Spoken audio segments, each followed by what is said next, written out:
Sometimes I'm gonna want to take a break from doing just reviews, so I'll talk about animation as a whole, or the industry, or trends, etc. This is my first one of those. Welcome to A Little Perspective. I'd like some fresh, clear, well-seasoned perspective. Can you suggest a good wine to go with that? Oh, and spoiler alert. Everyone knows the typical fairy tale. The prince saves the princess, the evil queen, or sorcerer, or dragon, sometimes all three in one, get what's coming to them, and everyone always lives happily ever after. And that's the part that really gets me.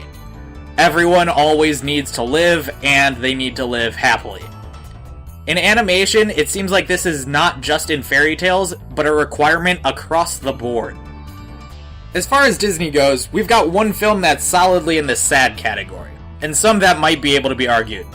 Compare that to live action where you can have sad endings all the time. Animation is missing an important chance to traumatize the next generation. Bambi and Littlefoot's moms won't last forever, you know. This is an issue in my book, as it often keeps things really predictable, sometimes frustratingly so. And what's worse is how many times they pretend to kill a character just to ramp up tension.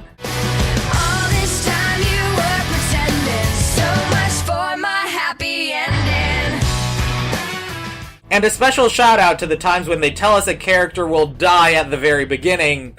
But the lizard? He's going to die. Oh, that's right. I'm falling to my death. This is the story of how I died. And then they don't. Let me point out the worst offender. Nothing illustrates this point quite as well as one of everyone's favorite movies, Tangled.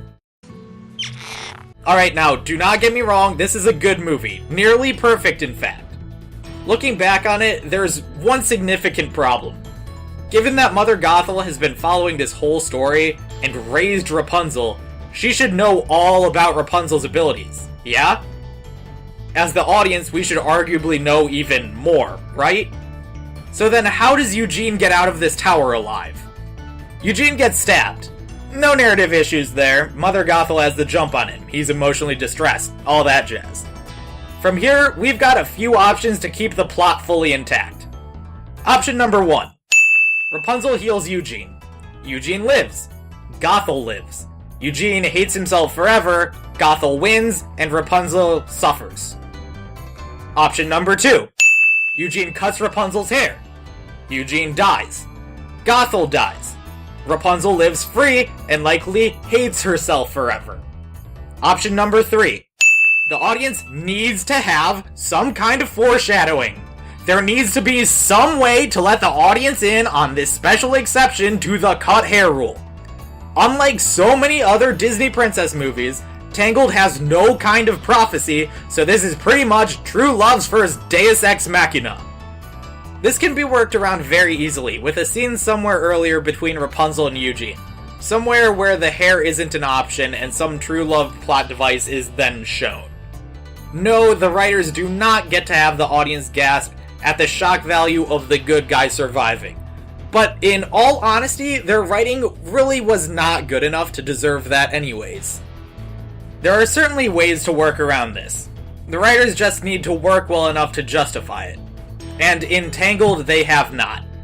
See, you cannot decide out of nowhere to allow all the good guys to live and all the bad guys to get their comeuppance simply because it is a fairy tale and that's what happens. No, that is lazy. That is a happy ending because you wanted it to be a happy ending, and not because you wrote it to be a happy ending. It is so clean, and it wasn't written to deserve that clean of a happy ending. Just leave Eugene dying on the floor, and you have a perfectly written story. A better example of this ending is in Beauty and the Beast. Beast is dying from a stab wound at the end of the movie, but he's healed when he changes from a beast back into a man. This doesn't bother me at all, because the plot sets up the magical transformation beforehand. If he could learn to love another, and earn her love in return, then the spell would be broken. And we are not introduced to the limits of this magic, unlike in Tangled. This isn't so much a problem with Western animation and happy endings. They seem to be learning that sadness is okay, and even necessary. This is much more an issue with their avoidance of many things related to death, especially of a main character and especially near the end of the film. It's all peachy to kill a character's parents in the first 10 minutes to give us some kind of background, but killing the love interest after a genuine connection is nearly unheard of. Thank God for the Book of Life. In fact, the Book of Life is still a really good example.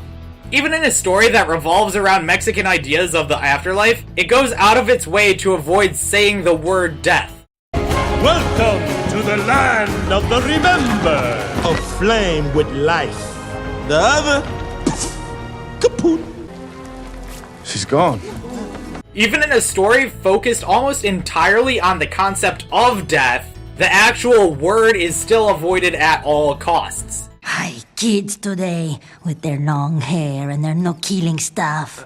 Despite that, recently, certain animation studios have been getting much better with stuff like this.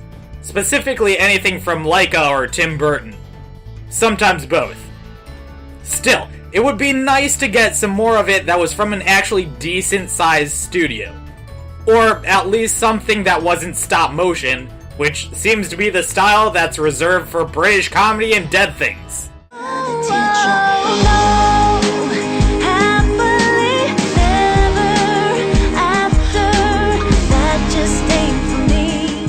Next time is a Valentine's Day special, heavily featuring animals.